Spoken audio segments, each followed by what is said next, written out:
बालभारती इयत्ता 7वी विषय मराठी पाठ 17 थेंब आज हा पाण्याचा। कविता कवयित्री आहेत सुनंदा भावसार।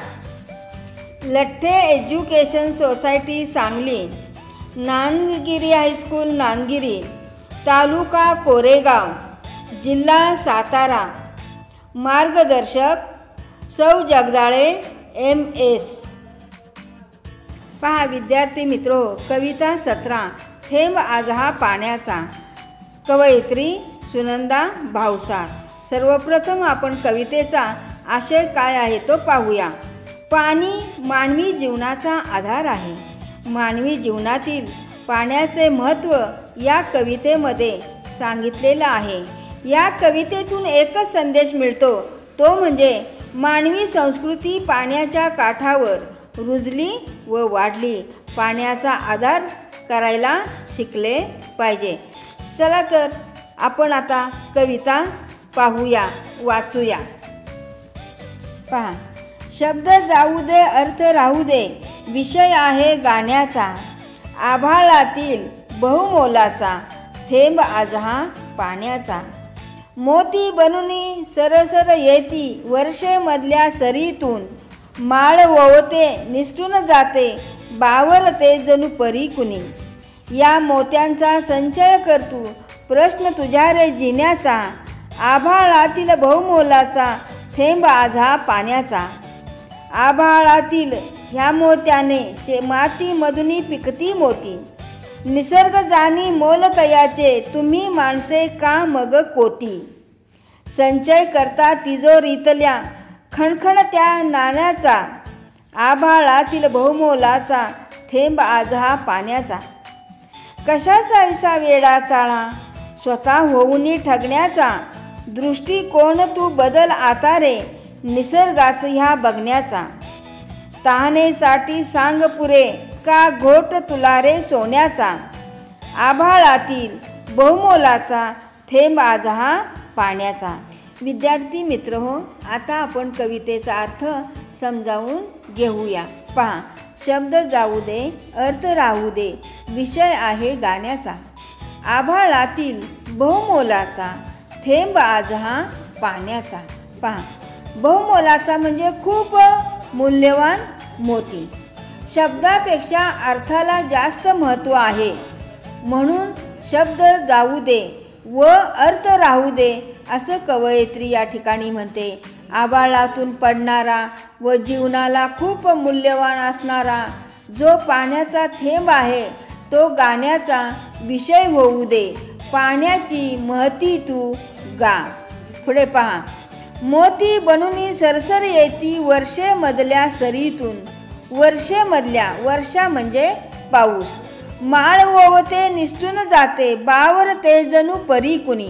बावरते म्हणजे गोंधळते, बुजते। परी म्हणजे काल्पनिक सुंदर स्त्री।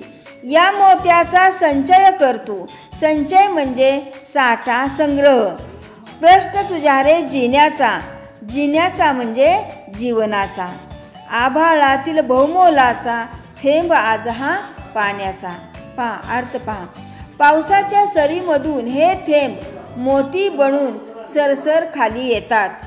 जणू एखादी सुंदर परी थेंबाची माळ ववते आणि पुन्हा ती माळ निसटून मोती विखुरतात, तेव्हा ती बावरते। या मोतीरूपी थेंबाचा संग्रह तू कर, कारण यावरच तुझे जगणे अवलंबून आहे। आभाळातून बहुमोल असा आज पाण्याचा थेंब तुझ्यासाठीच खाली येत आहे। पुढे पहा, आभाळातील ह्या मोत्याचे मातीमधून पिकती मोती। मातीमधून पिकती मोती म्हणजे शेतीतील पिकाचे दाणे। मोती म्हणजे दाणे, मातीमधून पिकती मोती। निसर्ग जाणी मोल तयाचे, तुम्ही माणसे का मग कोती। जाणी म्हणजे जाणतो, तयाचे म्हणजे त्याचे, आणि कोती म्हणजे संकुचित वृत्तीची। पहा, संचय करत्या तिजोरीतल्या खणखणत्या त्या नाण्याचा, आभाळातील बहुमोलाचा थेंब आज हा पाण्याचा. संचय म्हणजे संग्रह आणि तिजोरी म्हणजे किमती ऐवज ठेवण्याचे कपाट. पार्थ, आभाळातील हे मोती मातीवर बरसतात व त्यातून मोत्यासारखी पिके येतात. निसर्गाला पाण्याचे मोल कळते आहे, माणसे मात्र संकुचित वृत्तीने वागतात. माणसे खणखणणाऱ्या तिजोरीत असलेल्या पैशाचा, नाण्यांचा संग्रह करण्यात धन्यता मानतात आणि आभाळातून मूल्यवान बरसणाऱ्या पाण्याच्या थेंबाकडे दुर्लक्ष करतात. पहा, कशाचा ऐसा वेडा चाळा स्वतः होऊनी ठगण्याचा. कशाचा ऐसा, ऐसा म्हणजे असा, वेडा चाळा, वेडा म्हणजे नाद, छंद, आणि ठगण्याचा म्हणजे ठगणे म्हणजे फसवले जाणे. दृष्टिकोन तू बदल आता रे. दृष्टिकोन बदल आता रे म्हणजे विशिष्ट रीतीने पाहणे. निसर्गास ह्या बघण्याचा. तहानेसाठी सांग पुरे का, घोट तुला रे सोन्याचा. आभाळातील बहुमोलाचा थेंब आज हा पाण्याचा. कवित्रीनं काय म्हटलेलं आहे पहा या कडव्यामध्ये. संपत्ती गोळण्याचा हा वेडा नाद. कशासाठी यात तुम्ही स्वतः फसत आहात. निसर्गाकडे बघण्याचा दृष्टिकोन आता तरी बदलायला हवा. पाण्याचा आदर करायला हवा. सोन्याचा घोट घेऊन तुझी तहान शमेल का. तहान भागवण्यासाठी आभाळातून बरसणारा बहुमोल पाण्याचा थेंबच आवश्यक आहे, सोने नाणे नाही. विद्यार्थी मित्रो, कवितेला आपण चाल लावूया.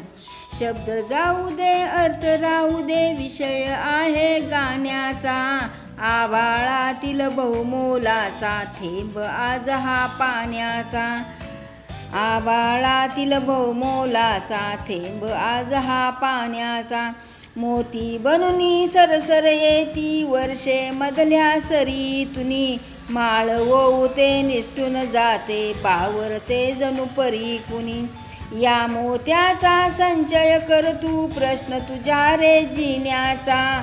आभाळातील बहुमोलाचा थेंब आज हा पाण्याचा. आभाळातील बहुमोलाचा थेंब आज हा पाण्याचा. आभाळातील ह्या मोत्याने माती मधुनी पिकती मोती. निसर्ग जाणी मोलत याचे तुम्ही मानसे का मग कोती.